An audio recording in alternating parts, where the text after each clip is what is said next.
Okay, effortless video day 28, I guess. I think. Pretty sure. Camera stay. Close enough, I think.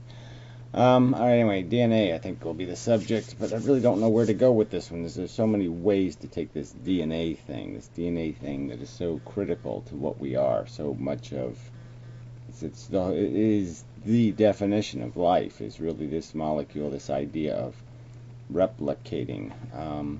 It's conceivable that you could have a cell, a bit of chemistry, a membrane, and some sort of filtering mechanism and parts that maintain the existence of the cell, that could be physically split, like a water droplet might be split, in an ocean foam, for example, a sea, and foam and bubbles splitting.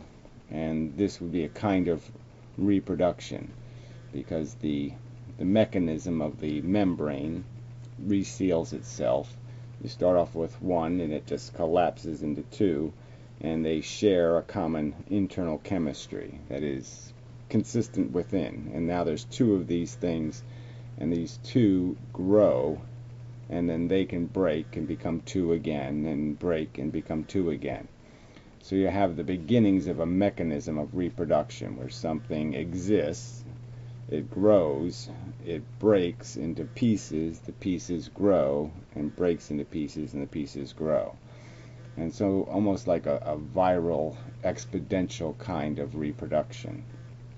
And our first ancestor, our first DNA molecule, likely was part of something like that, where the DNA molecule was probably doing something functional to the filtering of the internal plasma, collecting pollutants and getting rid of them, metabolizing them, and producing this stuff that was useful, this energy stuff, that would be good for creating plasmic bulk, that would expand the size of the cell, because it now could make more membrane cells. And that was probably the key ingredient, was the proteins that the membrane that held the thing together was made out of, the strands of material that gave it structure and strength and durability. And so that was sort of the initial fight, was likely between cells having, whatever had the stronger membrane was likely to survive the replicating game. But survival was by a different definition. It was a different mechanism. And so I can conceive, by my imagination, that the initial DNA molecule was just a part of the mechanism, was part of the necessary chemistry, that when the cell broke in half, when it split in half, it was like an eyeball or like something. It was a piece that had to go with a new half, or it wasn't going to function. It wasn't going to have the mechanism necessary to grow its membrane, to expand its size, so it could be broken again and divide again, make more DNA molecules, essentially. So that's all the initial mechanism is really the molecule itself collecting energy, collecting material through an energetic process anyway, a process that forces material into other material, creates the opportunity for compounds to be created, and it collects the pieces necessary to make a duplicate of itself. And that would define essentially the capacity of something to reproduce, was the fact that if I was a cell and I had one DNA molecule, I can't break in half and have a DNA molecule in each one of me. So I have to have at least two, and having 10 would be even better, because then it's more likely to have enough in either one, at least have one in either division. And so yeah, the mechanism starts off that way. And then the DNA molecule becomes something different. It becomes something that prepares the cell for replicating. So I think then it gets incorporated in a new membrane. The cell becomes the nucleus of the cell, and it creates a new membrane, a new shield. So it's a cell inside of a cell, essentially. And the mechanism now of the DNA molecule is structured and confined in that internal place where this is now where DNA molecules are made, and that's all that's done. And outside of that membrane is where other mechanics of cell structure are maintained, and it has the double purpose of creating a protection for the DNA molecule. So it probably creates an environment that's more efficient for the building of a DNA molecule. Only the right chemicals get to the nucleus because of the double filtering process. So there's less waste and noise and mess. And secondly, the DNA molecule itself could be synthesizing other chemistry that it pushes out through its membrane that triggers other events inside the membrane. All right, and then the big change in this whole thing was when these cells, with the nucleus and a membrane, captured other older cells inside of their first membrane. And so they became a nucleus and then a membrane and then cells inside the membrane that were captured that produced their own economy, that functioned in terms of creating chemistry, in terms of eating bigger compounds and creating smaller compounds, or vice versa. They'd eat little chemistry and poop big chemistry that the cell would find convenient for strengthening its membrane and producing the mechanical process of splitting DNA molecules and pushing them to one side. So no longer did you need to make a redundant number of DNA molecules. You'd have higher efficiency because now you could make just 2 copies of every molecule and just split them apart, put them at separate ends of the nucleus, and then the cell could divide and split. And it would be more efficient because it didn't have extra waste. It didn't have to waste energy and material. It would have just the right amount of material to create something, a seed, a thing, just with enough strength to survive, to be durable, that could now grow, collect the materials necessary to make another copy of the DNA molecule, and then go through the same process. And that's why these very old microbes and very old plant life, that's all it does. It just grows. It just grows and divides, grows and divides, grows and divides.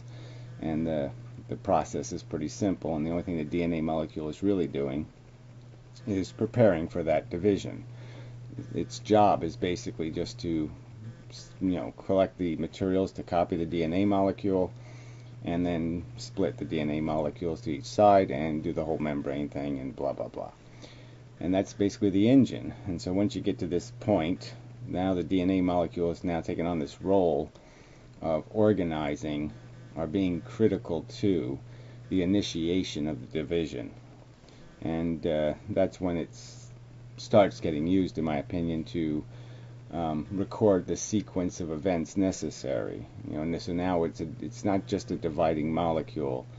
Now it's a recording molecule, and it has on it a record of the sequence of events necessary.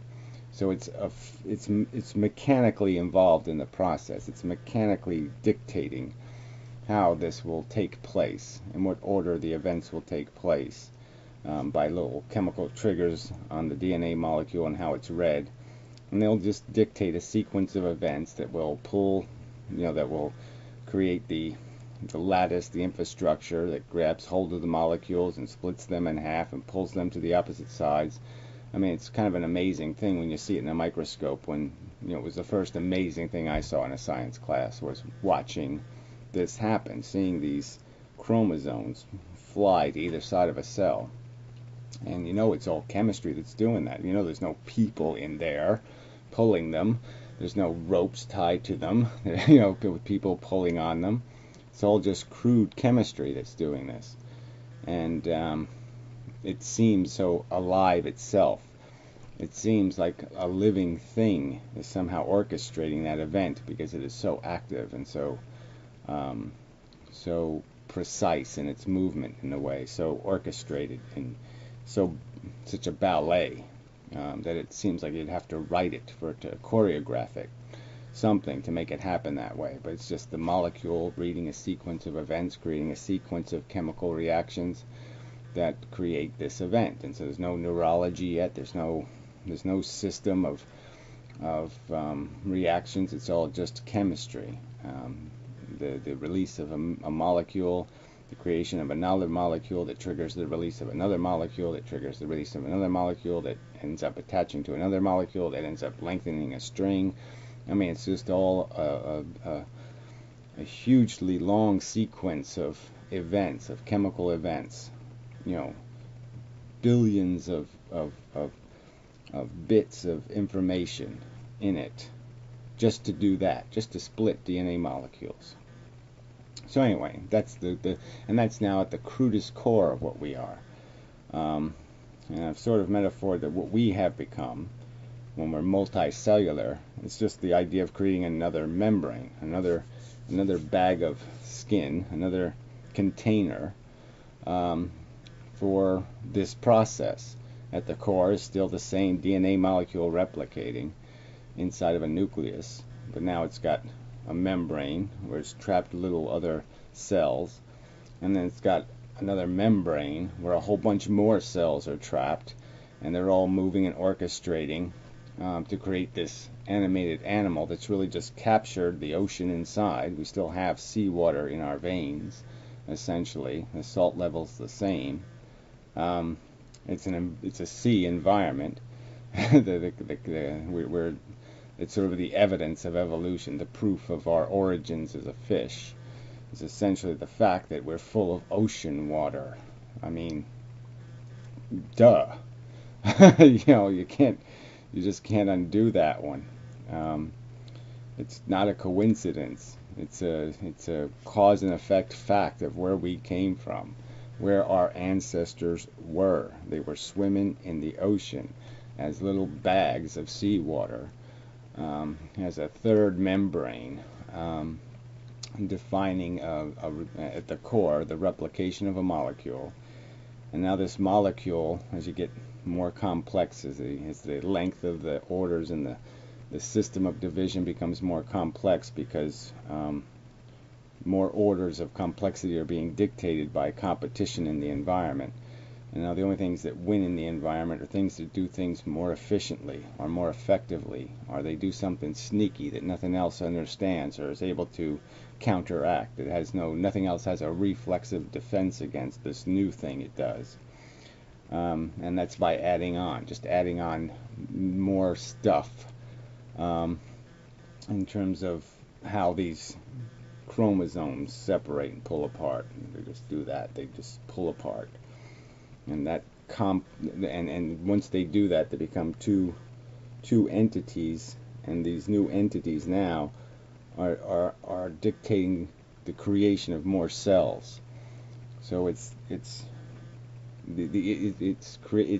controlling an environment inside the nucleus, controlling an environment inside the cell, and then controlling the environment of all the cells by creating cells that have specific functions. And so that has to be written into the DNA molecule also, that this cell will now become a liver cell, and this cell will become a neuron, and this cell will become a whatever. And they have a destiny in terms of what they're time bombed, what they're triggered to become because of the internal mechanism and the state that it's been put in, based on this sequencing of this molecule. I'm really getting more technical than I wanted to.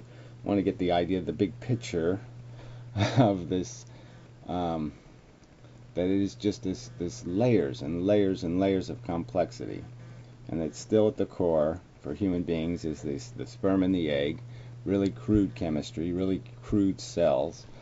And what takes place is there's now a very long process of reading a lot of DNA to oblige an egg, once it gets its full quota of chromosomes, to now, through an ordered process, create the billions of cells that will construct the whole bag of skin machine. And the idea is to get it to a certain level of function, a form, where all the parts are there, and then introduce it to the world, release it from the bag of skin and let it float new. And even in that environment, there's almost the fourth or fifth membrane of the environmental structures we've built for ourselves, the bubbles of our houses and our protective environments. So another membrane we create of this controlled environment that the young one grows up in, protected environment, where it's insulated from the things that might do damage to it or harm it, through the protective mechanism of family and tribe and and these physical structures that we've now built. But it's just these layers of mechanics, all protecting a molecule that's now just carrying a lot of instructions. And the instructions are basically build it a cell at a time. And it's just that it's happened over billions of years, a long period of time of subtle little changes in the orchestration of a sequence, a reading of the molecules, and the creation of a line of chemistry that basically orders the shape and function. And that's what we are. That's all there is. There's nothing else going on here. And every order or class of organism on Earth, you can see the mechanisms. I've made this point, but I'll just reiterate it hopefully quickly. Sea life, you can see that the original sea life that bred our ancestors, that climbed onto the surface of the Earth, it didn't evolve past, the smartest thing in the ocean might be an octopus or shark. Not very smart. The only things smarter than them are the land mammals that went back to the water to eke out an existence. But otherwise, no high intelligence. It's just a predator-prey environment. These balances between the two, where organisms get into parasitic relationships where one shits on the other, and the other processes the shit and throws food back up to the other, and feeds this one, and this one produces that thing, and this one produces that thing, and it's this whole cycle, this whole circle of life, of ecology, where they're all interdependent because they're all creating the environment they all have to live in. But they are all in strict and harsh and brutal competition, because anything at any time can change in such a way as nothing else can adapt to that change, and it can very quickly dominate and take over. And that's how evolution works. Evolution is punctuated by explosions of success. That's why there are very few links. The missing links exist for a reason. They exist because subtle changes happen. Things get very strange. They get different. But it's only very rarely that they get different in such a way as now they become dramatically successful. And it's those. So we only see the huge populations get fossilized, not the small populations where the change really takes place. The inbred populations, the island populations, the separated populations are the ones where change is more rapid, because change isn't diluted by a giant herd. You can imagine if you had a 4-eared dog, if you bred that dog with a herd of 100 other dogs, or you bred that dog with just 2 other dogs for the rest of its breeding cycles, that you're likely in the small 3-dog circle of inbreeding to retain the 4-eared phenomenon, where if it's breeding in the 100-dog tribe, it's going to get diluted out of existence. So lots of these explanations, lots of nuances to evolution, but the basic function is just a war where machines with layers of armor, with layers of weaponry, of abilities, tools, fight for the survival of their molecule. My ancestors, every single one of them, survived all the blights that ever affected life on planet Earth. They survived the big asteroid hitting and blowing up and killing all the dinosaurs. Well, my genetic code has an ancestor who survived that. Yours does. All of us does. My ancestors survived the Black Plague. They survived everything to breeding age and bred. And that's the game. And that's all the game is just the survival of a shape of molecule, a configuration of chemistry. And that's all. That's all there is. And it's just as in its basic definition. It can only be anything other than carnage. It can only be a war. It can only be described as an insidious fight to the death competition. And we know that the only victory is to say, I won. That's it. I can take no credit for anything my 4 billion years of ancestors have done. I did nothing. I'm riding on their backs of their harm, pain, and suffering, and struggle, and eking out, and their luck. They're plain good fortune to be in the right place at the right time and to avoid being in the wrong place at the wrong time.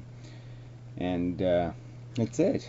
There's nothing else spectacular about me, except my DNA molecule has been very lucky and in some ways very insidious.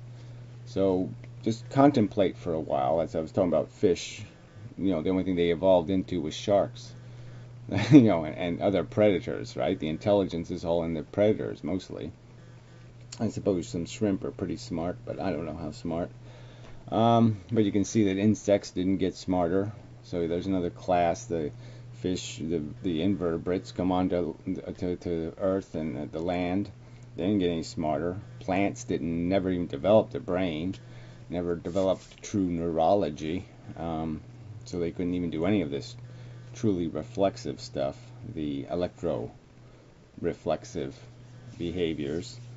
And that's another argument to be understood here, is that our whole neurology required a specialization of cells where they went from transmitting information through chemistry, where one thing would create a chemistry, a piece of little blue stuff, and send the blue stuff into the swirling plasma, and something else would receive the blue stuff and say, blue stuff, that means I should, and it would have a reflexive reaction to blue stuff being in the plasma. And instead it became cells that would electrically react, and so now there could be an instantaneously almost reaction between the front end of an organism of cells and the back end of the organism. Nothing else did the brain thing. Just mammals did it, essentially. Big brain thing. Lots of little brains, though, in the insects and the crustaceans, but they're little brains. And they're all related to one brain. So you can go back and find the fish with the brain, the neurology, but it didn't even have to have that, as plants demonstrate. Life could exist on another planet and never grow a brain. It's just another tool. It's just another way of interacting in the environment for the success of your molecule. Alright, these is way more than 5 minutes. Sorry about that. This subject will be tied to the others. There are more little interesting nuances of the biology that needs to be, I think, appreciated. I think we need to appreciate this is the core of us. We are that core. We're still just a sperm and an egg. We're still just the combining of DNA molecule and the throwing of a seed, and that's the entire mechanism. It just creates seeds. It just splits for no other purpose, for no function, for no reason, except it can. That's what its chemistry can do, so its chemistry did it. Because a drop of water could split in half and create 2 drops of water is the reason why we are here. No other reason, no good reason. Just because things can be split in half. Certain chemistry can be split in half and retain its identity, retain its capacity to grow. Well, that's a whole nother subject, the growing thing, the consumption, reproduction, cannibalism, addiction. I'll get to each one of those words, but this one's, I wanted to focus more just on DNA molecule. So, enough of a video. Till next time. Sorry about the length. I'll try to cut that down.